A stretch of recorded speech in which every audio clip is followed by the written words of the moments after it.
Marvel Rivals is not slowing down anytime soon. And while personally I think the Season 0 patch was a little bit better than the Season 1 patch, not by a whole lot, but I think a little bit. I think some of the sustain got a little too good, and there were good changes as well. Like, I think the Hawkeye nerfs did do a little bit. The Moon Knight ult buff allowed you to have some ult combos that could kill through the support ults. We can talk about gameplay all we want, but when it comes to content itself and how this game has reached the general populace of at least American culture, I'm not sure how Rivals is faring in terms of European culture or Asian culture, but I'm sure it's huge, especially in Asia, as NetEase is a Chinese company. The game's not slowing down, and their Steam chart not only shows this, but a lot of the leaks covering the new content and characters that they're adding also are going to talk a lot. For example, according to data miners, and I'm not sure how true this is, but there's 5 new X-Men. It looks like I think X-Men coming up. I know a couple of them are obviously in.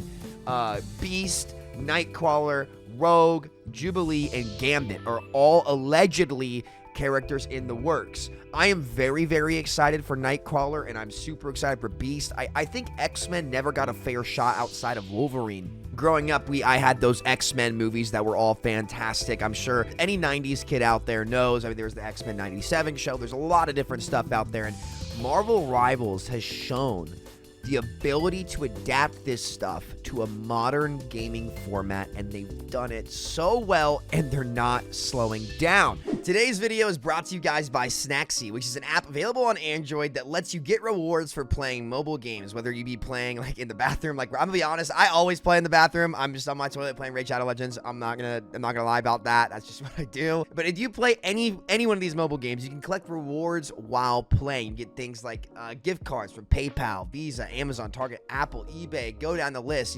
Games like, in Roblox, Fortnite, Xbox, PlayStation Network games, Steam, food and beverages like Starbucks, McDonald's, other Starbucks for all the white girls out there. We know you guys be drinking them pumpkin spice lattes. But yeah, no, you can get a ton of different rewards from, just playing games via the Snacksy app. And yeah, if you guys want to support the channel, support them as well, and just kind of get rewards while you play mobile games, this is definitely a good place to do that. So check it out. Everything you need will be down in the description. A big shout out to them for sponsoring today's video. And without waiting any longer, let's get into the action today. Thank you all so much for supporting the channel. These brand deals are how we pay for our editors and really get content out. So appreciate you guys. Thank you so much. See you later. Let's get into the video. Realistically, I think you will see maybe a small drop off in Rivals as time goes on.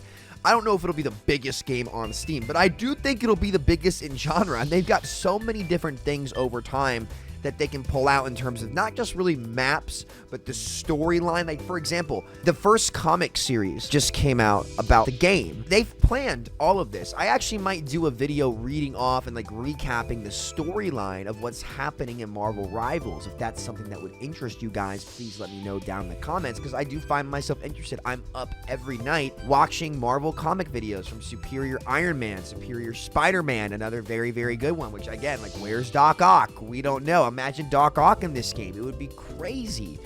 It would be absolutely crazy, but it's blown open a world, and NetEase has connected the dots in a way that I don't think we've seen a game. I don't think there was a game in the previous era, the previous decade, that did this. I mean, because Overwatch was kind of the only like hero shooter or like arena shooter, I guess, that nailed this. But the last game that I can think of that took a big IP, whether it be comics or theater or whatever it might be, and gamify it to a game that casually people love playing at home, was like Star Wars Battlefront 2 for like the PS2 when I was a kid. I don't know if anybody remembers that game, but it was awesome. It was such a good game, and it was just like a Jedi PvP arena shooter almost, at least from what I remember. And I don't think there was a game in the 2010s that did this with that kind of branding. I can't, because the big multiplayer games that came out were unique to gaming. It was like the Call of Duties, it was Overwatch, it was, Fortnite. Like, those were the big games of the previous decade. But there wasn't a big game that was actually good that came out in like the superhero fiction genre from a very, very established, massive fan base. And I think it's for that reason, the reach that Marvel Rivals has, the way that it can just siphon an existing community into the game and actually create playable experiences for comic fans that they've never had. I think for that reason, this game's casual appeal, approachability, and let's talk a little bit about the character models. I'd like to admit I was wrong about something here. I thought that some of these character models and like sexualization of characters in games like Overwatch, like we were tweeting about Kiriko's feet, I thought that was weird, to be honest with you, but you know what? It sells. It sells, man. It sells. It sells. I think I was wrong to criticize Overwatch about that. Look at the Sue Storm skin. Like, look at all of the character models in this game. All of them, literally all of them, are like either hyper masculine or like super feminine with like curves and like you name it. All right, like listen, Jessica Alba was one of my first crushes. She and Carrie Underwood, God bless them. Apparently, I wish that Jessica Alba had a really great life on stream, and then the next day she announced her divorce. My fault. But you know, I think I was wrong about this. It breaks the internet. This game has the X Factor, and it doesn't even have Professor X or the X-Men in it yet, which I cannot wait. I guess you have Wolverine, sure, and Storm, but I can't wait for Beast. I can't wait for Nightcrawler. It's going to be sick, and Professor X is going to be awesome. Though my predictions for Season 2, they might save Ultron to be like some big villain. Surely we see Blade in Season 2. This is the vampires. See, by the way, you guys didn't know this. Like, this storyline in the comic they're kind of drawing from came out last year. So, like, they're very in tune with, like, the modern Marvel comic storytelling. And this is so good for the game because it makes the world feel alive. And that, to be honest, is the big thing that Overwatch is missing. The atmosphere in the world around Overwatch, at least to me, and it might not be that way for everybody, to me it's dead. And it died with Overwatch 2. They had a really good chance to tell these character stories and have it be, you know, told in the game like they did a great job of in 2017 and 2018 with Retribution and Storm Rising. It felt like, hey, the story's progressing. And then when you played the PvE missions, it just wasn't threatening at all. It wasn't great. But because in Marvel, it's more about adapting the comic stories and creating a verse where you can feel like your comic character, the expectations are different because everybody already knows the stories. It's simply an adaptation. And you might sit there and say, well, Sam, like, why does that give them an edge over Overwatch? It's because the degree of difficulty to execute on it is significantly lower. And I saw a lot of people, like, I said this, and a lot of people were like, that doesn't make Rivals better.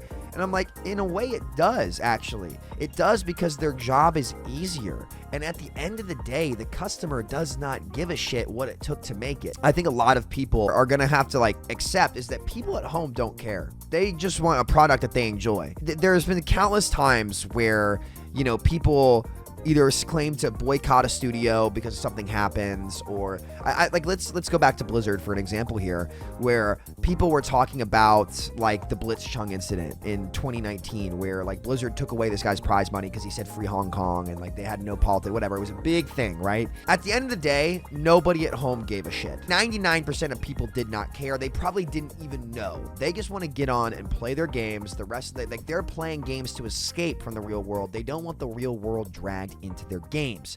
So ultimately, the logistics and all of the optics surrounding how the product gets delivered to these people, they aren't going to care. Generally speaking, in mass, they're just not going to give a shit unless it like something drastically affects them. So to the players at home, all they're going to see is, oh, well, Marvel's doing all this stuff, but big competitors in the industry and in genre aren't really doing this. And again, like, I'm excited to see them announce a show. I think they will do it. Like, I don't know when, but there's no way that people at Disney have not seen how popular this game is. This has got to be the most successful Marvel, like, game release in a long time. A long time. And I'm not sure if it'd be up there with, like, Spider-Man PS4 or something, but those were Sony games, right? Like, not only does the money matter, they're going to follow the money here, but they're going to see a good long-term growth opportunity in the game. Their release schedule is going to let them pump out content that's actually modeled for the live service model in this era for user retention. That's the perk of being a mobile game company. They're the kings of user retention. They do that better than anybody else. Why do you think mobile games are so addicting? Because there's always something going on. These people know how to maintain player retention. They just know what they're doing when it comes to this stuff. And on PC games, nobody's seen this kind of release schedule.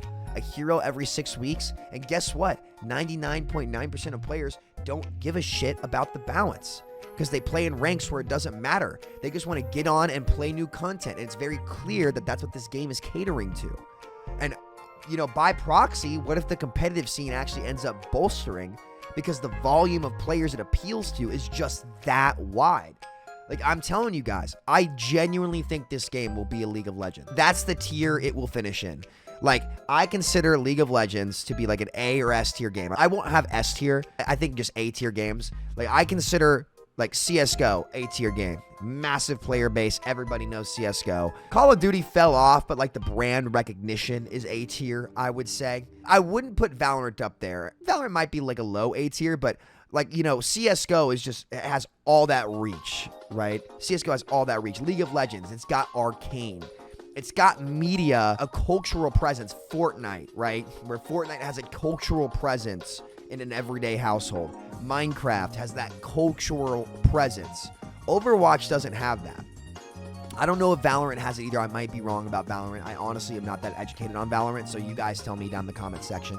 Overwatch used to have that from 2016 to maybe like 2019, 2020, but ever since Overwatch 2 and the fumbling of their telling the story, it just doesn't anymore. It doesn't have that household presence, but Marvel Rivals, if it gets a TV show, it's got all of these comics it can pull from existing enormous fan bases that have been around for almost a century. It's a recipe for success, and that's why it's not going anywhere. It's got a great release schedule. It's got a dev team that cares about the game. It's got a lot of different features in it that are, frankly, it's more feature complete than Overwatch 2 is even now, which is crazy to say. It's more feature complete than Overwatch. It iterated. Everyone wanted to call it a cheap clone, but it took everything Overwatch had and built on it, while Overwatch 2 literally removed features. And I think the public have generally accepted that now. I know the Overwatch community doesn't really like hearing that, but like, it's true. I'm excited to see this game not slowing down. I can't wait to see Nightcrawler. I remember going to Macaulay Sports Camp. It's a boarding school generally for sports, an all-boys boarding school in Chattanooga, Tennessee, okay?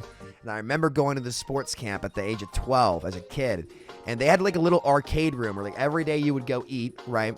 I'll tell you what, they had like these classic arcade machines. They had like a He-Man one, and they had like an X-Men fighter game one, and Nightcrawler was one of the coolest characters I remember playing on that old school machine. And it just brings back, like, I can remember, like, back to my childhood, like, seeing a lot of this stuff, like the old X-Men show, like, some of these other, I don't remember much about the X-Men show. I'll have to go back and watch it. This game has revived modern gaming. It shows you that, hey, not everything that gets put out there is slop. Not everything is bad. Like, these game companies can make good games. They can.